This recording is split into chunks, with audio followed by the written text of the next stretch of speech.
அஸ்ஸலாமு அலைக்கும் லியாரி. ஏப்பா இவனுக்கு உண்மையிலே பேய் பிடிச்சிருக்கா இல்ல துரந்தர் படத்தை பார்த்துட்டு உளறிட்டு திரியிறானா? இல்ல பேய் தான், ஆனா கொஞ்சம் கிறுக்கு பேயா இருக்கும் போல இருக்கு. சாம்பிராணி புகைய கொஞ்சம் ஏத்துங்க. என்ன பாய்ங்களா, ரம்ஜானுக்கு பிரியாணி போட சொன்னா இங்க வந்து சாம்பிராணி போட்டுக்கிட்டு இருக்கீங்க?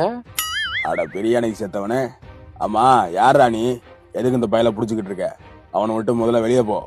முதல்ல பிரியாணியை கொண்டு வா, அதுக்கப்புறம் அதெல்லாம் பேசிக்கிறலாம். சரி, பிரியாணியை கொடுத்தா போயிருவியா? பார்க்கலாம். ஃபர்ஸ்ட் பிரியாணியை கொண்டு வா. சரி, இந்த எடுத்துட்டு வர இரு. அப்புறம் பாய், ஒரு முக்கியமான விஷயம். என்னடா?